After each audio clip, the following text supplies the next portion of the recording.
हरे Krishna Krishna Krishna Hare Hare Hare Ram Ram Ram Hare Hare Hare Krishna friends Radhe Radhe शुभ सकाल सबाइके केमन आछो तोमरा सबाई आशा करछि सबाई खूब भालो आछो राधा माधव गुरु गौरांगी कृपाय आमिও खूब भालो आछि।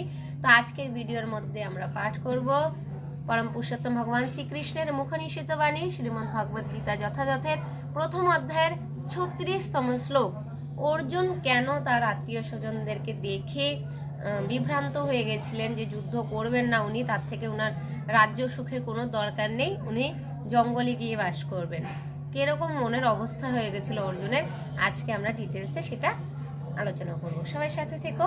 তো চলো তাহলে সংক্ষেপে মঙ্গলাচরণ করে আমরা গীতা পাঠ শুরু করছি। শ্রী শ্রী মঙ্গলাচরণ। ओम अज्ञानतिमिरान्धस्य ज्ञानाञ्जनशलाकया चक्षुरुन्मीलितं येन तस्मै श्रीगुरुवे नमः। नामयं विष्णुपादाय कृष्णप्रेष्ठाय भूतले श्रीमते भक्तिवेदान्त स्वामिनीति नामिने। नमस्ते सरस्वती देवे गौरवाणी विचारिणे निर्विशेष शून्यवादी पाश्चात्यदेशतारिणे। वाञ्छाकल्पतरुभ्यश्च कृपा सिन्धुभ्येव च पतितानां पावनेभ्यो वैष्णवेभ्यो नमो नमः।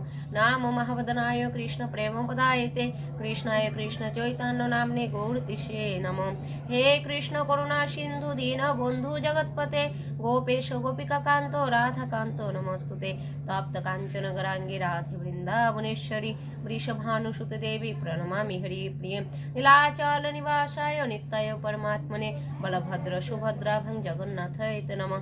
ओम वृन्दाय तुलसीदेवाय प्रियाय केशवाय च कृष्ण भक्तिपदे देवी सत्यवते नमो नमः। जय श्री कृष्ण चैतन्य प्रभु नित्यानंद श्री अद्वैत गदाधर शिवासादि गौर भक्तवृंद। हरे कृष्ण कृष्ण कृष्ण हरे हरे हरे राम राम राम हरे हरे। जय श्री मंगलाचरण की जय। निताई गौर प्रेमानंद हरि बोल हरि। ओम नमः भगवते वासुदेवाय ओम नमः भगवते वासुदेवाय ओम नमः भगवते वासुदेवाय। नारायणं नमस्कृतं नरं चैव नरोत्तमं देवीं सरस्वतीं व्यासं ततो जयमुदीरयेत्। नष्टप्रायेषु अभद्रेषु नित्यं भागवत सेवया भगवते उत्तमश्लोके भक्तिर्भवति नहिष्टुके।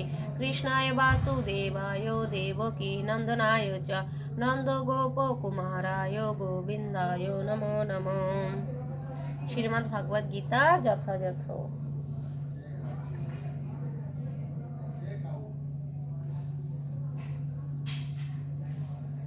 हरे कृष्ण। तो आज के আমরা পাঠ করব প্রথম অধ্যায় বিষাদ যোগের 36 নম্বর শ্লোক, শ্লোক নাম্বার 36।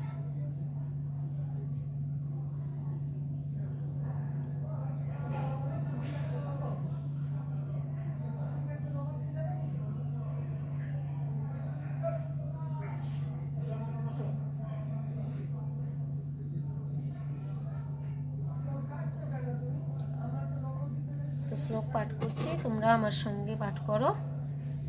পাপম এব আশ্রয়দস্মান হত্যৈতানাততায়িন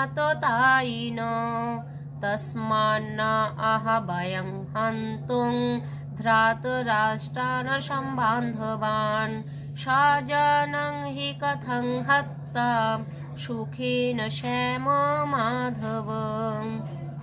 পাপম মানে পাপ, এবো মানে অবশ্যই, আশ্রয়েত মানে আশ্রয় করবে, আসমান মানে আমাদের, হত্যা মানে বধ করলে, এতান এদের সকলকে, আততায়িন আততায়ীদের, তসমাৎ তাই, ন না, অহা উচিত, বয়ম মানে আমাদের, হন্তম মানে হত্যা করা, ধৃতরাষ্ট্রান ধৃতরাষ্ট্রের পুত্রদের, সম্বান্ধবান সবান্ধব, স্বজনম স্বজনদের, হি মানে অবশ্যই, কথম মানে কিভাবে, হত্যা মানে হত্যা করে, সুখীন মানে সুখী, শ্যাম হব, মাধব হে লক্ষ্মীপতি শ্রীকৃষ্ণ।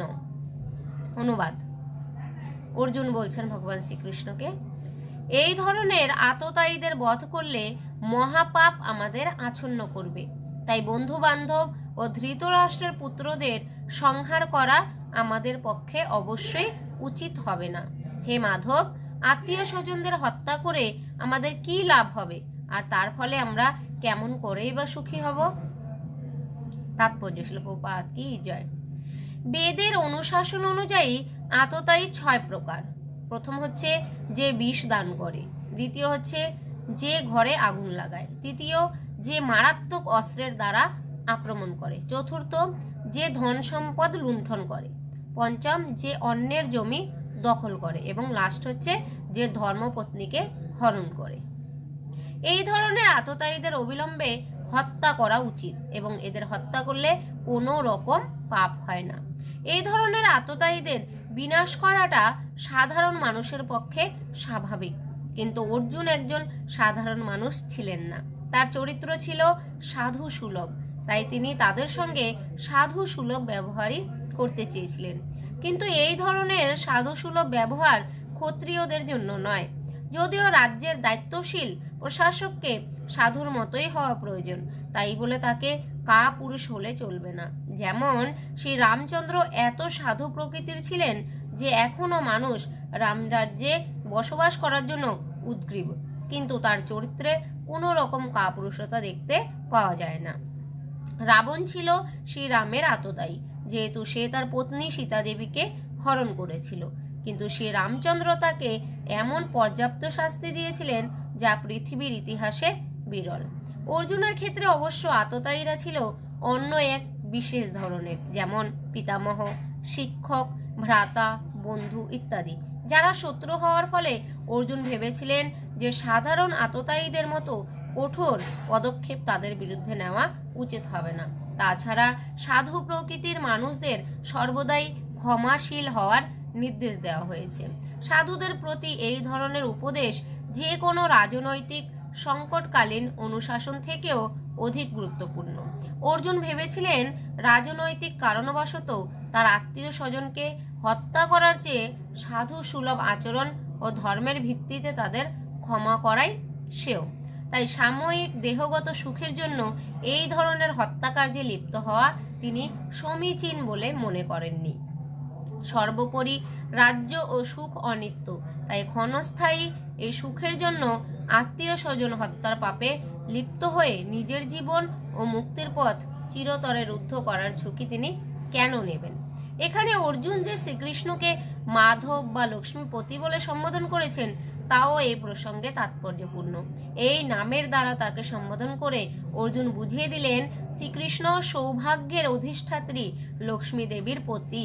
তাই অর্জুনকে এমন কোনো কার্যে নিয়োজিত করা তার উচিত হবে না যার পরিণতি হবে দুর্ভাগ্যজনক। শ্রীকৃষ্ণ অবশ্য কাউকেই দুর্ভাগ্য প্রদান করেন না, আর তার ভক্তের ক্ষেত্রে তো সে কথা ওঠেই না। হরি বল। তো পরবর্তী দুটো শ্লোক একসঙ্গে আছে, 37-38। তাহলে আমরা বুঝতে পারলাম যে 6 রকমের যারা আমাদের শত্রু রয়েছে তাদের বধ করলে বা হত্যা করলে আমাদের কোনো রকম পাপ হয় না। যারা বিষ দান করে, ঘরে আগুন লাগায়, অস্ত্রের দ্বারা আঘাত করে, ধন সম্পদ লুণ্ঠন করে, জমি দখল করে জোর করে, বা কারো ধর্মপত্নীকে হরণ করে, তাদেরকে আমরা দণ্ড দিলে আমাদের কোনো পাপ হবে না। কিন্তু অর্জুন এতটাই সাধু প্রকৃতির মানুষ ছিল যে উনি তবুও ওনাদেরকে ক্ষমা করতে চেয়েছিলেন। আচ্ছা, না কি দরকার, আমার রাজ্য সুখ লাগবে না, তাও আমি এদেরকে হত্যা করবো না। যাই হোক, পরবর্তী শ্লোকে দেখি কি বলছে। যদ্যপেতে ন পশ্যন্তি লোভঃ পতচেতস কুলক্ষয় কৃতং দোষং মিত্রদ্রোহে চ পাতকম কথং ন জ্ঞেয়ম अस्माभिः পাপদস্মাन् নিবর্তিতুম কুলক্ষয় কৃতং দোষং প্রপশ্যদ্ভি জনার্দন। যদি মানে যদি, ওপি মানে এমন কি, এতে মানে এরা, ন মানে না, পশ্যন্তি মানে দেখছে, লোভ মানে লোভে, উপহত মানে প্রভাবিত, চেতস মানে চিত্ত, কুলক্ষয় মানে বংশ নাশ, কৃতম মানে জনিত, দোষম মানে দোষ, মিত্রদ্রোহে মানে মিত্রের প্রতি শত্রুতায়, চ মানে ও, পাতকম মানে পাপ, কথম মানে কেন, ন মানে উচিত হবে না, জ্ঞেয়ম মানে জানবে, অস্মাভি মানে আমাদের দ্বারা, পাপাত মানে পাপ থেকে, অস্মাৎ মানে এই, নিবর্তিতুম মানে নিবৃত্ত হতে, কুলক্ষয় মানে বংশনাশ, কৃতম মানে জনিত, দোষম মানে দোষ, প্রপশ্যদ্ভি মানে দর্শনকারী, জনার্দন মানে হে কৃষ্ণ। অনুবাদ: হে জনার্দন, যদিও এরা রাজ্য লাভের দ্বারা প্রভাবিত হয়ে কুলক্ষয় জনিত দোষ ও মিত্রদ্রোহ নিমিত্ত পাপ লক্ষ্য করছে না, কিন্তু আমরা কুলক্ষয় জনিত দোষ লক্ষ্য করেও এই পাপ কর্মে কেন প্রবৃত্ত হব? তাৎপর্য: শ্রীল প্রভুপাদ কি জয়। যুদ্ধে ও পাশা খেলায় আহ্বান করা হলে কোনো ক্ষত্রিয় বিরোধী পক্ষের সেই আহ্বান প্রত্যাখ্যান করতে পারে না। দুর্যোধনের দল সেই যুদ্ধে অর্জুনকে আহ্বান করেছিল, তাই যুদ্ধ করতে অর্জুন বাধ্য ছিলেন। কিন্তু এই অবস্থায় অর্জুন বিবেচনা করে দেখলেন যে তার বিরুদ্ধ পক্ষের সকলেই এই যুদ্ধের পরিণতি সম্বন্ধে একেবারে অন্ধ হতে পারে, কিন্তু তা বলে তিনি এই যুদ্ধের অমঙ্গলজনক পরিণতি উপলব্ধি করার পর সেই যুদ্ধের আমন্ত্রণ গ্রহণ করতে পারবেন না। এই ধরনের আমন্ত্রণের বাধ্যবাধকতা তখনই থাকে যখন তার পরিণতি ভালো হয়, অন্যথায় এর কোনো বাধ্যবাধকতা নেই। এইসব কথা সুচিন্তিতভাবে বিবেচনা করে অর্জুন এই যুদ্ধ থেকে নিরস্ত থাকতে মনস্থির করেছিলেন।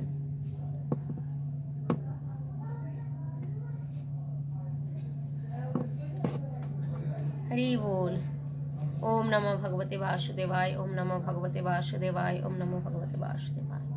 जय श्रीमद् भगवत गीता যথাযথ পাঠ কি জয়। নিতাই গৌর প্রেমানন্দে হরি বল। তো আমার সঙ্গে গীতা পাঠ করে তোমাদের কেমন লাগলো অবশ্যই কিন্তু জানিও কমেন্ট করে, আর ভিডিওটি ভালো লাগলে লাইক শেয়ার কমেন্ট করে পাশে থেকো।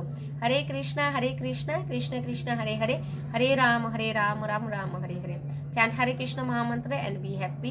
আজকের ভিডিও এখানে শেষ করছি। তো সবাই ভালো থেকো, সুস্থ থেকো, কৃষ্ণ ভাবনাময় হয়ে থেকো। তো দেখা হচ্ছে পরের নেক্সট ভিডিওতে। হরে কৃষ্ণ, রাধে রাধে।